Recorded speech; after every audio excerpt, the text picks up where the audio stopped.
am your host, Sherrod Blakely, with the co-host with the most, Kwani A. Lunis. What's going on, Kwani? We made it to another week. I'm so excited. We have a lot to talk about today. We've got a ton to talk about. And this is one of the few times where my alma mater and your alma mater are kind of locked in arms because, everyone's talking about the national championship and how awesome Alabama is and all this. And our schools are just kind of there. Just We're there. there. We're there. I still wear my BC shirt though because I had to represent. And I wear my Syracuse because we're just Syracuse, and this is just what we do. We win 20 games in basketball. We get knocked out in the second round of the tournament. Rinse, recycle, repeat. That's what we do. And for those who are new to the show, A-List Podcast, it can be found on all your favorite podcasting apps, iTunes, Spotify, and we are on YouTube. Yeah. Which is awesome. But we have to make sure that you subscribe, leave us a review, because that's how we keep it going. And give us the gift that is always in season with the reason, and that's that 5-star review. Right, exactly. 5 stars, no less. I tell you who's getting a 5-star review from me this week. Bill Belichick. Wow. Yes. As for those who don't know, Bill was given the opportunity to receive the Presidential Medal of Freedom from his self-proclaimed friend. Right, his boy of the United States. Yes, Donald J. Trump.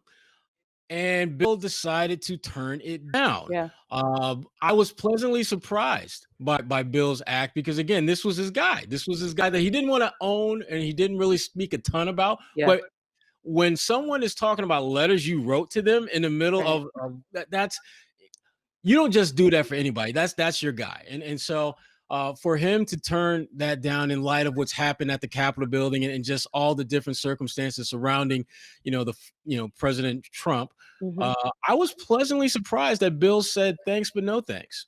Yeah, I was also surprised because even when the news got out that he was going to be awarded the Medal of Freedom, I was shocked because it seems as though the president this year and the years past have picked people, not to say that Belichick didn't earn it, because when I looked up the definition of why you can get the honor, he technically fits into the category, but it does seem as though it just doesn't seem like the right time for Coach Belichick to be, like you said, accepting an award like that, given all the events that surrounded the country last week. I do appreciate Belichick for standing up and putting that statement out, especially not just for his public figure, because at the end of the day, that's mainly what it was for his persona. But when you look at the team that he has in his locker room and the players that he represents, it's more than just about him. It's about the players on his team. And I think if he were to accept it, then that would probably cause not necessarily a rift, but players would definitely side-eyed him a little more than they probably did when they knew that he was friends with the president.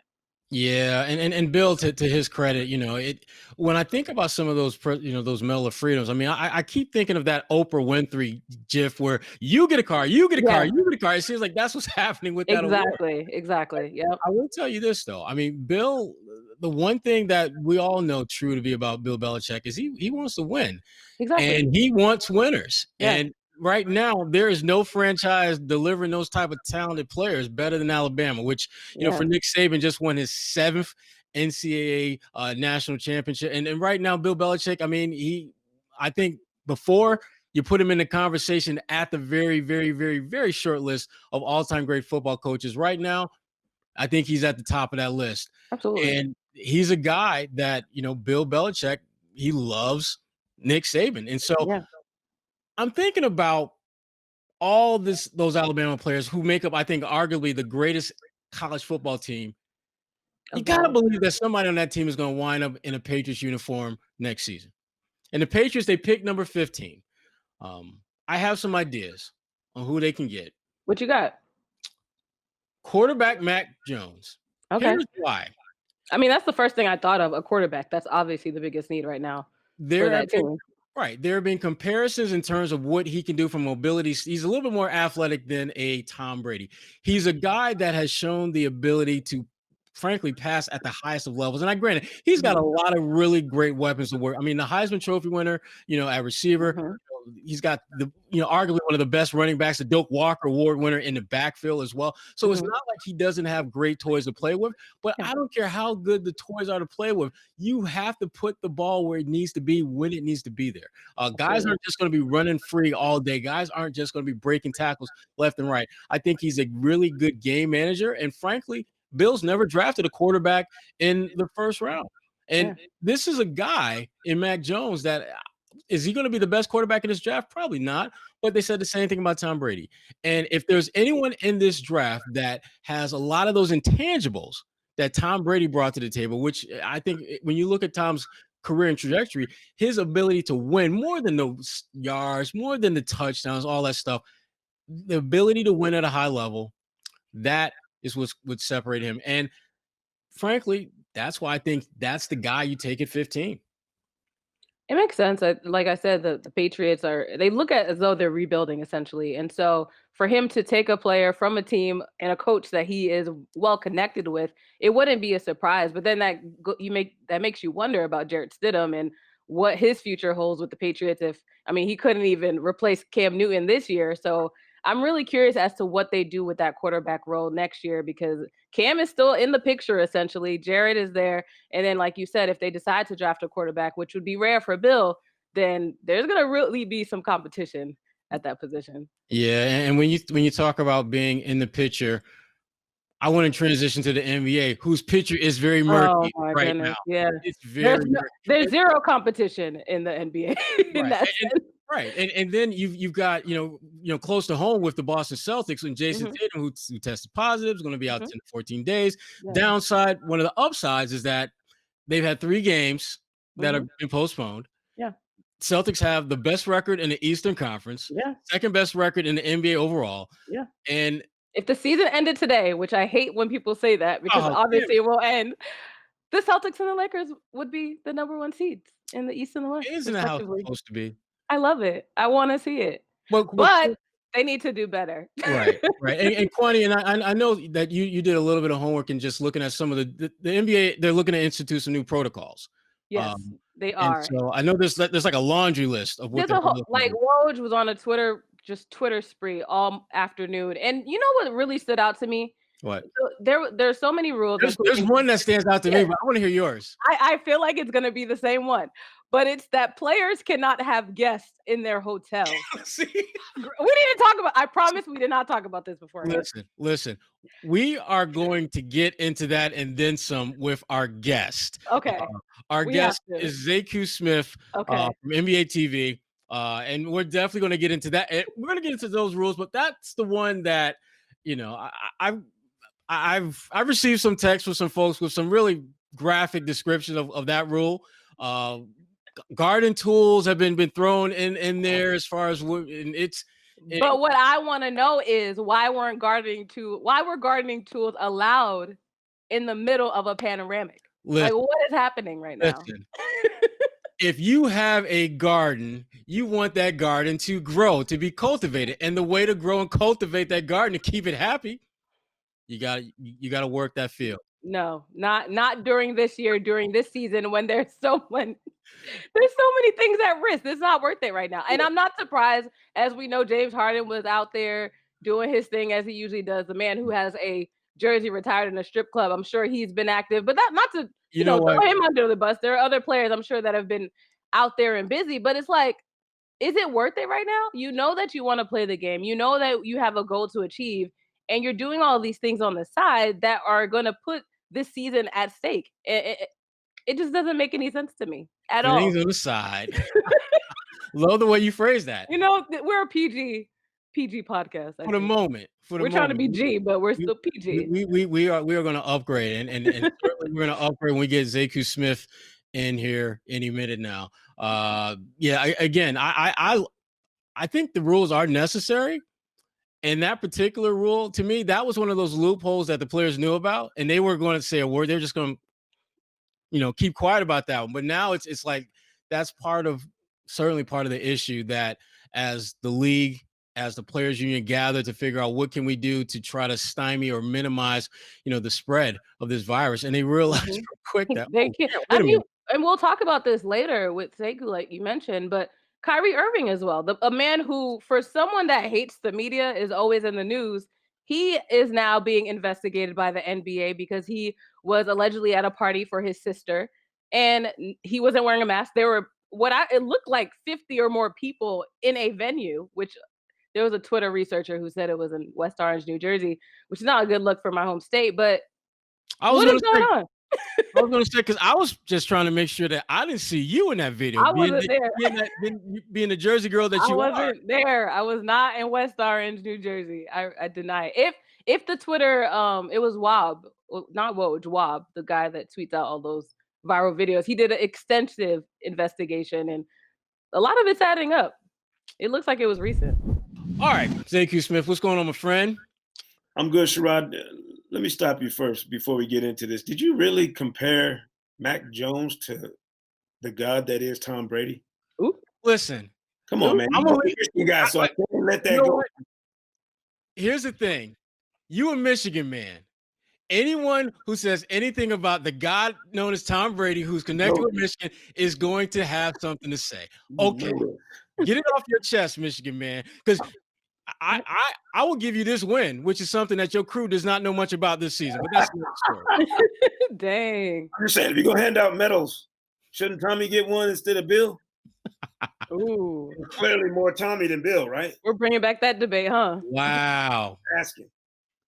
Wow. I just want to see Tom get through the Father Time Bowl between him and Breeze. If he can get through that, we could talk about some medals then. But what I definitely for sure. I'm rolling with Tom Brady in all things. Whatever it is, I'm rolling with Tommy. There we go. I ain't mad at you about that.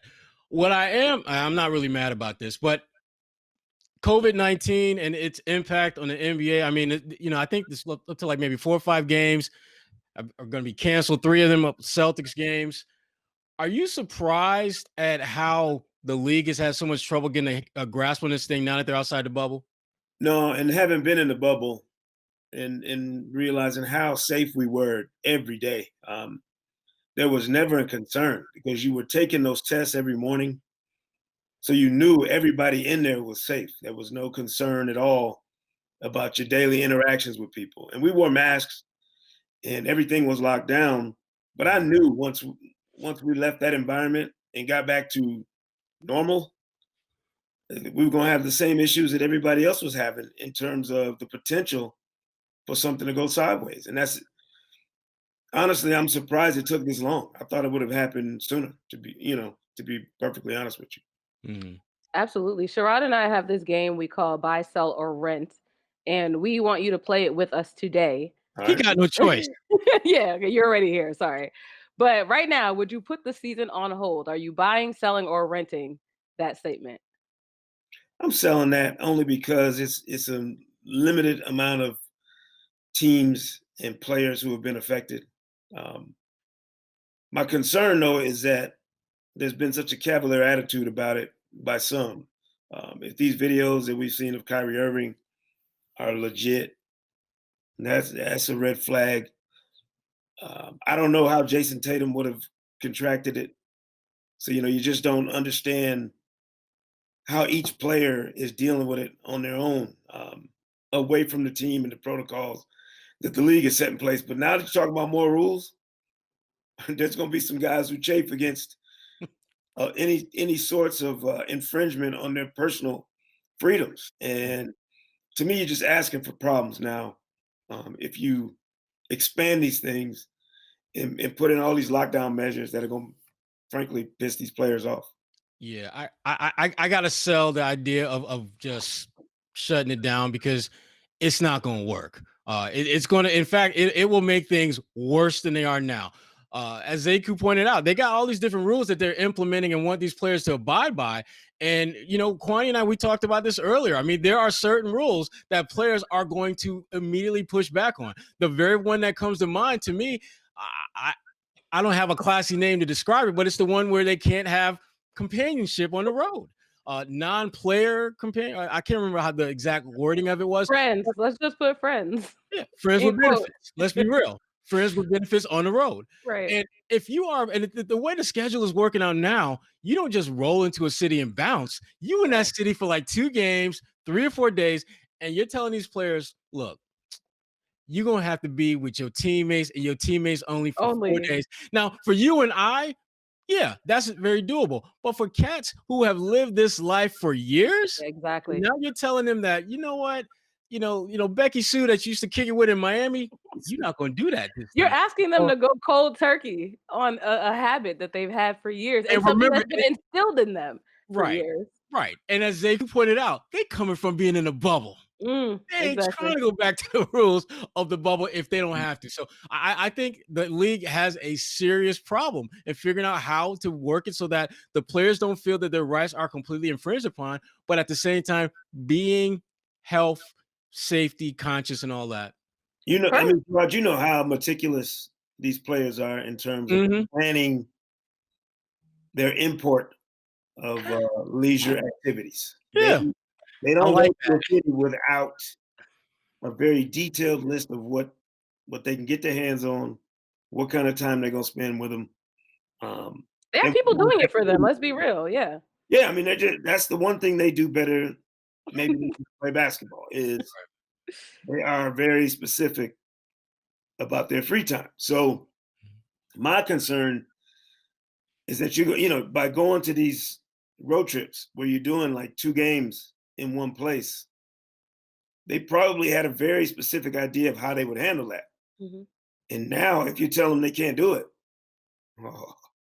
you're asking for problems because that disrupts the entire ecosystem, takes the whole thing, shakes it up, and now these guys have to adjust on the fly. It's not going to be good. The Players Association and the league are going to have to get together and come to some kind of agreement about how to handle this without upsetting the players any more than they already are. Yeah.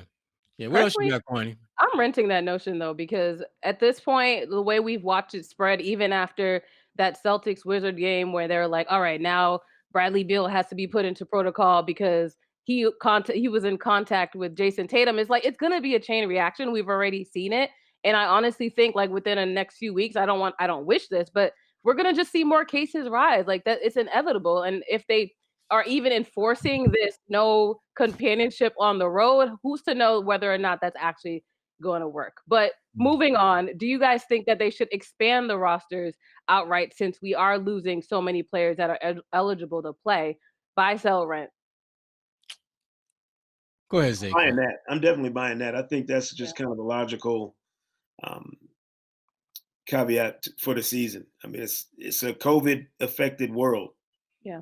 So if you're ever going to relax the rules or tweak them in a way that would allow for some more flexibility, now is the time to do it. But as somebody pointed out, even doing that, you have to still contact trace players when they're coming from the G League or wherever you might be getting off the street.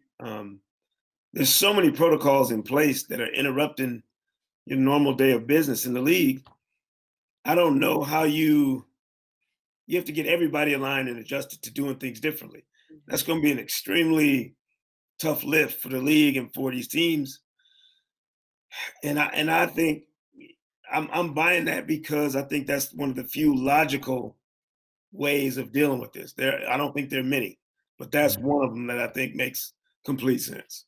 Yeah, I'm going to rent that one because I think it's something that you can do in the now. But I think at some point, if this country, if this league can get this coronavirus under control, like I think it will, then you won't necessarily need that later in the season and potentially in the playoffs. Because my biggest concern is that your concern right now is about the folks who are part of the NBA ecosystem being infected. And what you're doing now is you're adding folks to that who, again, you have to expand your contact tracing. You have to expand your protocols. You have to expand everything. And I think in order for teams to not have to forfeit games, or not forfeit, but have postponed games because they don't have enough healthy players, I think adding to the roster is a nice supplement to that. But I don't want a steady diet of that, because the last thing I want to see, if I'm a fan, is tune on the TV and watch, this backup G-string cat from middle direction school America who's starting. And even for guys who can ball, I mean, like for example, the Sixers, they had to go with Maxey, a young fella from Kentucky, who was nice, by the way, in college. But you didn't think he would do anything for the Sixers this year because you look at all the guys ahead of him. And so he came out there, he was balling. Great for him. But you start looking at some of the other cats that saw action, and it's just like, wait a minute. Who the hell is this dude? Yeah. Where did he come from? What am I watching? And then you see them go out there and play. I mean, like a cat like Isaiah Joe. I knew who Isaiah Joe was, but I guarantee you there were a lot of folks who went on the internet and was like, who the hell is this Isaiah Joe cat? Because he can kind of shoot a little bit. Yeah, he can shoot a little bit because he ain't guarding nobody. He's not being defended by anyone. There's a reason why he was not a top 10 pick. There's a reason why those guys that you see who are filling in for the real players you never heard of because there was nothing to talk about. So I'm renting the idea of adding to the roster, but I can't buy that wholesale. Yeah. As good as your answers were, I'm personally going to sell it because I know that it like you said, it gives opportunity for players that really don't have a chance to be in the league or get their shot. But at the same time, we need to hold these teams accountable and the coaches as well. So if the coaches and the players realize that they're not going to have any backups and they really take the basketball as seriously as they tell us, then maybe it'll give them a little more incentive to follow the new protocols that the NBA just put down. And also it maybe just gives I think when you add too many players, it gives the coaches maybe a little more work in the sense of it might cause a little confusion on the floor where you're trying to figure out new teams and new rotations for the game. And I don't know. I just feel like it gets a little confusing when you have a little too many people on the roster. Well, the one thing that it certainly does, if you do already expand the roster, was you're giving a shot to folks who normally wouldn't get one. Before we get back into basketball, did you guys see Tom Brady's tweet with him and Drew Brees like aged significantly on Twitter? Did you see it? That was a goat. Yeah, it was. That was a tweet. That was now Sekou, I give your boy all praise for that tweet because that was beautiful. It was.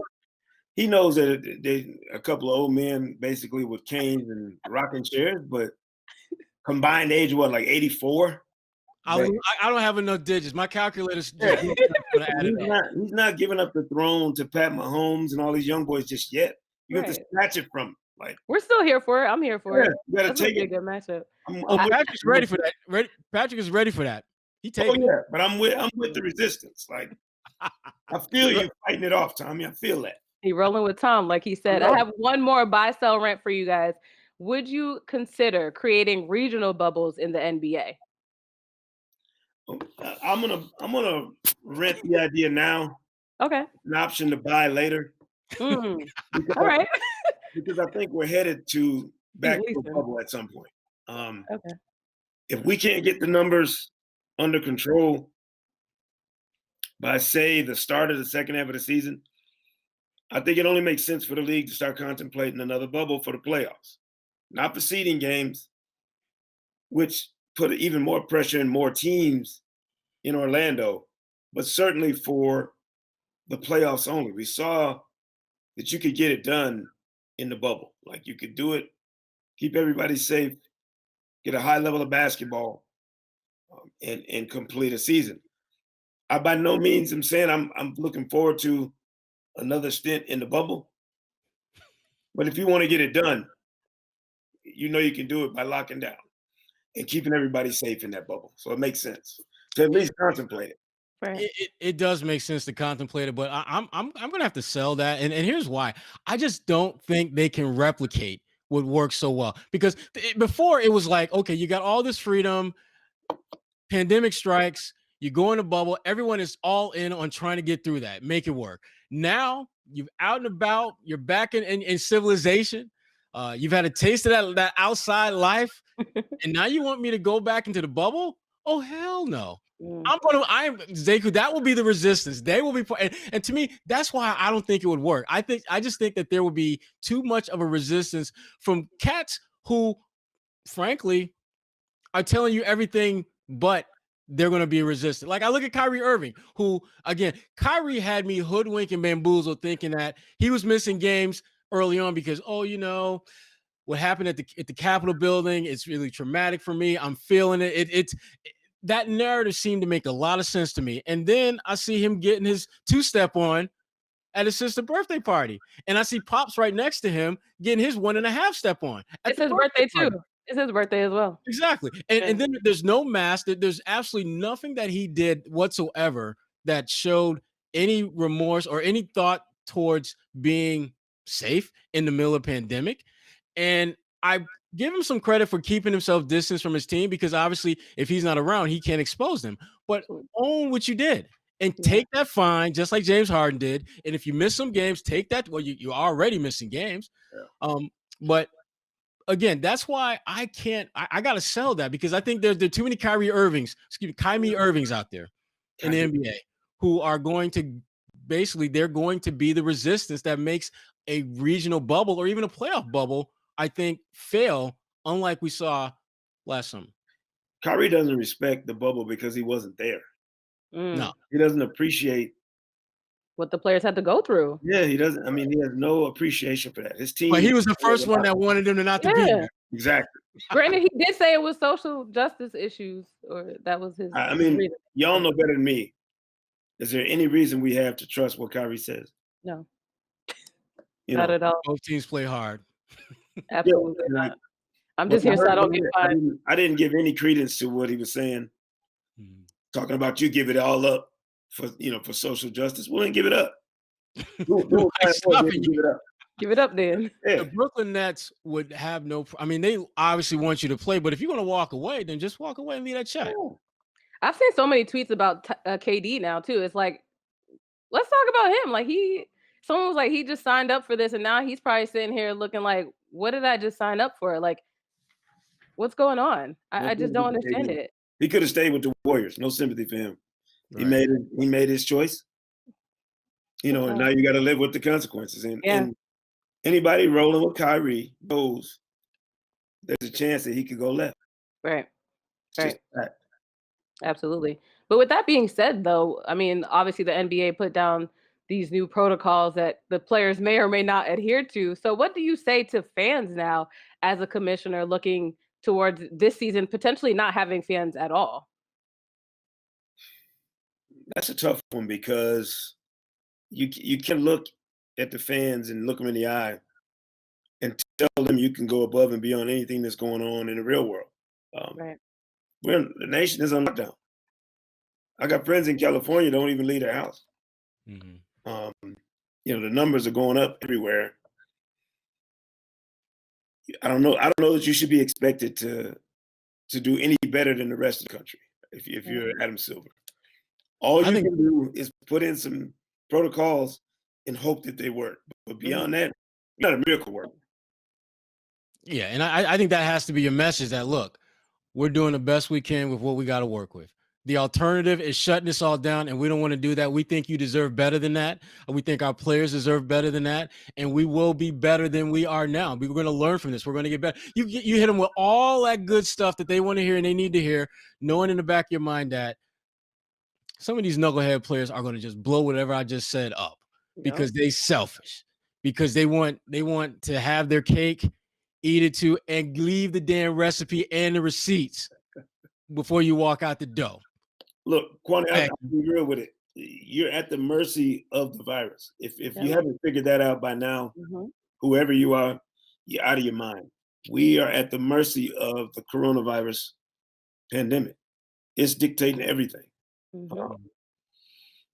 I would have been fine with them not completing the season last year in order to get one in this year. Yeah. So I was of the mind that the bubble wasn't going to work. Me personally. Now, having been through it, it's not as hard as you think. Is it uncomfortable? Yes. Is it inconvenient? Absolutely. But you find a way to get through it when the end goal is getting a full season. I'm just thinking about the idea of being on a campus with Kyrie for 3 months. Oh my gosh. And there's literally, I'm just thinking about guys like Joe Harris on the Nets, who is a good player. I distinctly remember when Kyrie was talking about the cast that he was glad to be playing with in Brooklyn. Joe Harris was not one of them. And I distinctly remember the shade that Kyrie would throw, like when he was in Boston, at like Jason and Jalen. Jalen, yep.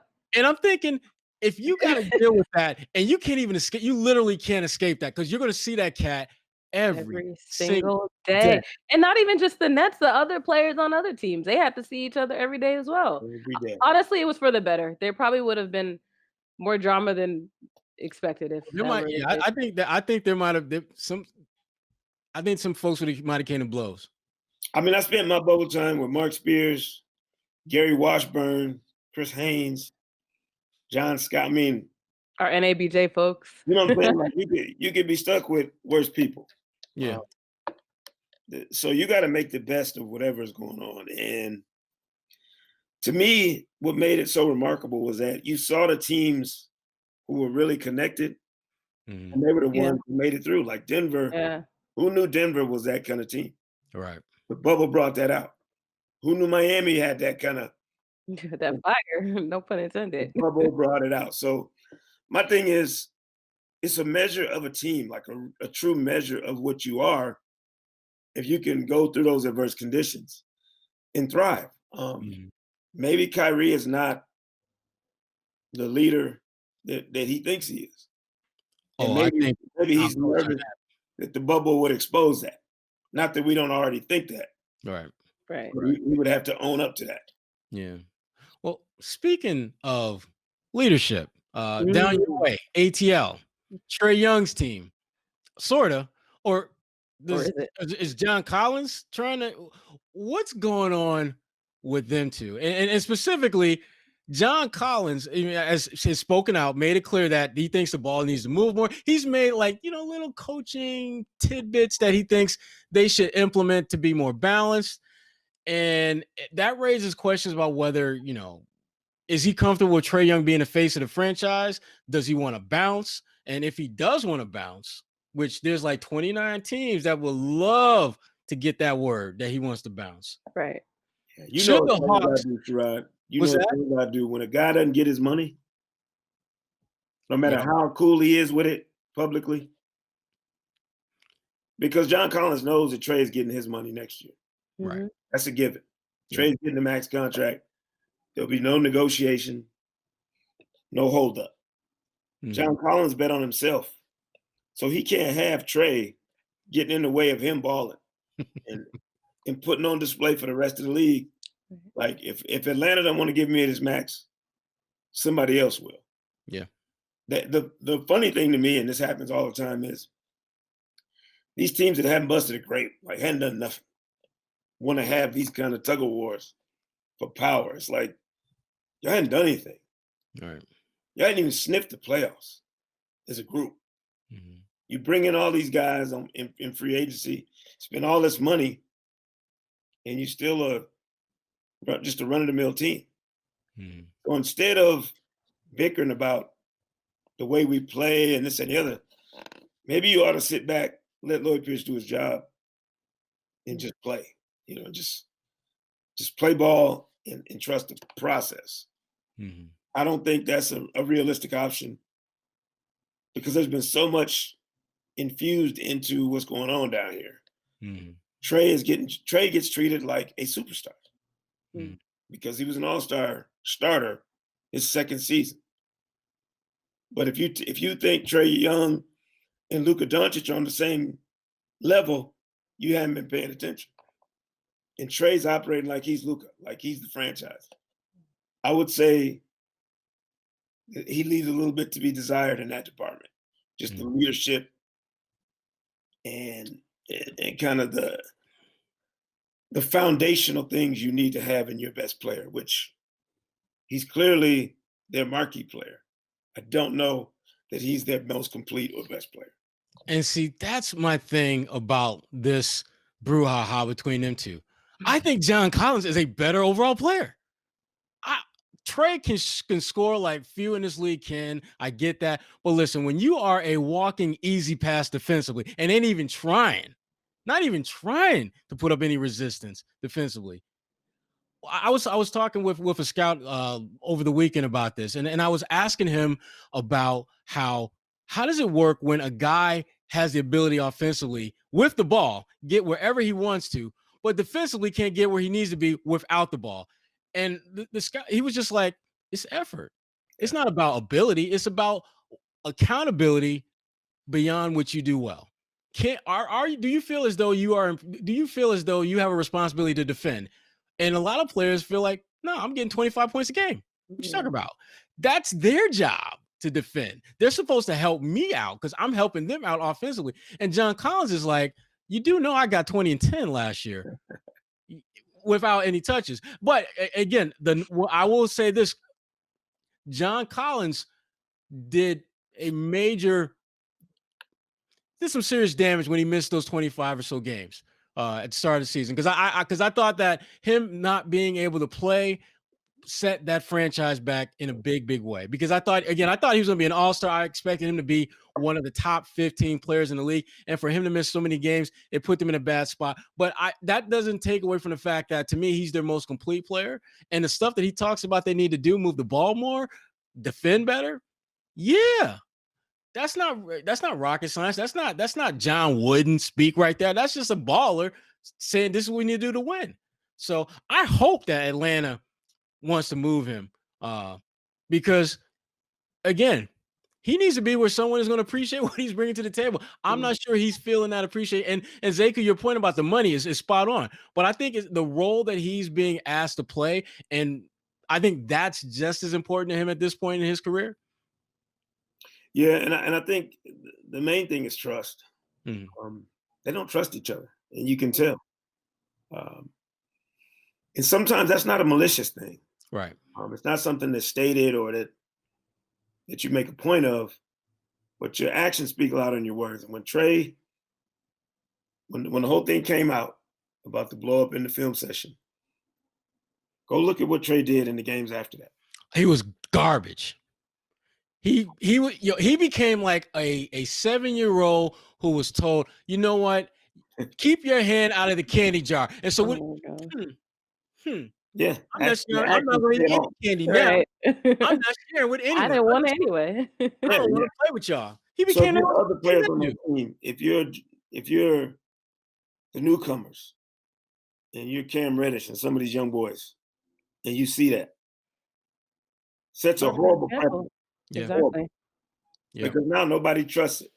And the worst part is Lloyd Pierce has done all the right things in terms of building culture for a young team.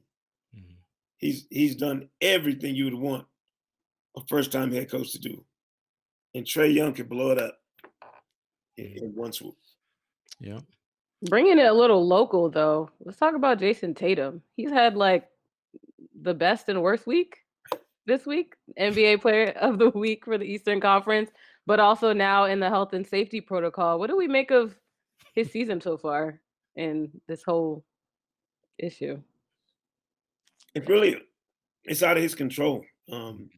Once the coronavirus is at your doorstep, whatever you've done is secondary. Because he's at the mercy now of the protocol. I thought in the offseason when people were like, oh, he grew another inch. I'm not over that. Like he's already ridiculous. Right. But I would argue that as good as he's been, I don't know that Jaylen Brown is the more complete player right now. So Boston has kind of the best of both worlds. They have two young potential superstars, certainly all-star talents. And which one is going to win that rat race, to get there first? I think it's remarkable, though, that they haven't allowed that never-ending discussion of, well, whose team is it? Who's the alpha dog? That has been absent from their evolution. Yeah. Which I think is a credit to both of them. But if you're Jason Tatum, you got to be careful because Corona can take a career and throw it into disarray temporarily. You got to be very careful about how you proceed from here. There's no doubt you're a great player. You got a chance to be one of the best players of your generation. Mm-hmm. But your availability is the most important thing right now. And being out does nothing for you. Yeah. I'm just amazed that when you started making reference to Jason and Jalen and the comparisons, I love that best of both worlds. No, I love the best of both worlds. You didn't hit him with the eye roll. Because he said best of both worlds. He elaborated on how it's not necessarily a competition between them. Well, at least from the public perspective. No eye roll today. He made me turn my eye roll into a GIF. Wait a minute. So what do you think? Why do you think it's an issue? So last week, we were talking about the two of them, and it was brought up that from Vinny that now it comes Vinny Goodwill, our guy in Detroit, that it should be a who is better on this team now. And I'm not of that argument. I don't want to partake in it. Kind of to your point. Let's just be okay with them both existing in the Celtics world right now. Yeah, I agree with you. I think they should be applauded for avoiding it. Exactly. Because so often it becomes a thing that tears teams apart. And they basically play the same position, which to me makes it all the more amazing that they haven't been at each other's throats. At least not in public, and it hasn't leaked to us. So well, they play too much together on the floor for it to, I think, see. We would have seen something. I mean, you'll see Jalen take like 3 or 4, shots, and if he takes a bad one, you don't see Tatum doing the Kyrie thing like, "You sucked. What are you doing?" Yeah. The ball. So, credit to both of their maturity too. I think Jaylen Brown has been kind of a grown man for his whole life. So I mean, I think that helps. The fact that he can recognize that there's a guy who's maybe more talented, more physically gifted than him, and not let that become something that drives him nuts is really impressive. I don't know how much of that is Brad Stevens managing the relationship. I'm not sure. Or Danny Ainge maybe making sure it's not an issue. But the credit to me belongs to Brown and Tatum. For just being mature enough to not let that come between them and split this team in any way. Yeah. Right. Absolutely. Now, speaking of teams and splitting, what's up with your coach at Michigan getting a 5-year extension in what has been one of the worst seasons in that school's illustrious Tom Brady-filled life? I'm so beat up about it because I love Jim Harbaugh. As a player, I loved him.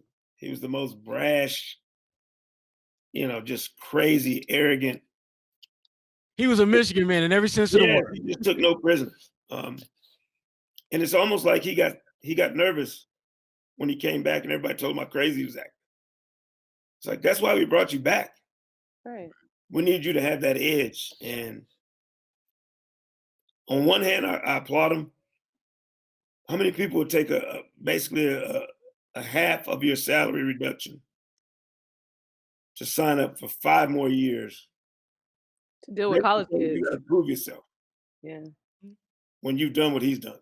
The other part of me, though, is worried that he's not going to change in the ways that I think he needs to put us back in the right spot. And look, I got a young nephew who's on the team, who's a defensive lineman. So I'm looking at it from selfish reasons to make sure he gets the most out of his experience, but also because I'm a lifelong Michigan fan. Right. And if we had to hire the ghost of Saddam Hussein to be good, I'd find a way to make it okay. You know what I mean? Like, I'm that desperate to keep Ohio State. That's desperation at its finest. Yeah, like I'm willing to go wherever it takes to get back to where we were in our heyday. So, on one hand, I love it that he would bet on himself like that, but you damn sure better do it right. Like you better do whatever it takes. So what do you think that is? What the decision-making process for that? Was it just the namesake, or do you think there's a little more behind that? No, he's the best. He's the best Michigan man out there for that job, theoretically. Never mind the years we've seen him operate. Right. And he's had 3 10-win seasons. We go to bowl games and all that good stuff. This year was a coronavirus disaster. But you take that away, he's been good. He just hasn't been great. Right. And we need great.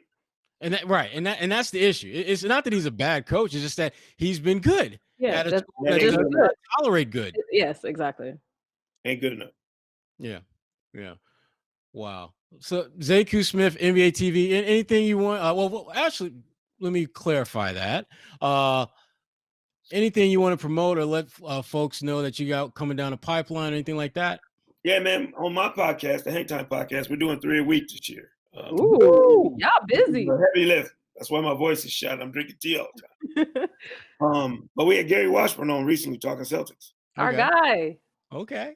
So getting G Wash to wax about the Celtics. We have Michael Grady on Monday talking about the Nets and Kyrie. Very time. Yes.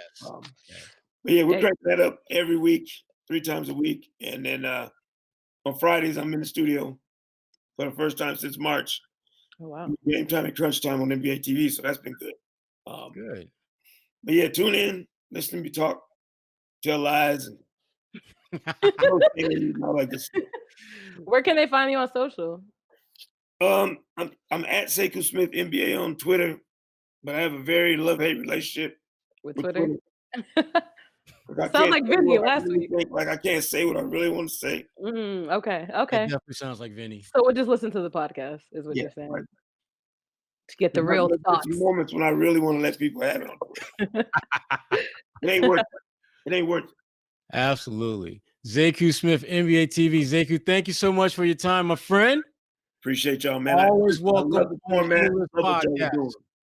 what y'all are doing. Keep cranking it. Blackest podcast I ever been on. Oh, stop. We appreciate you. All right, thanks, guys.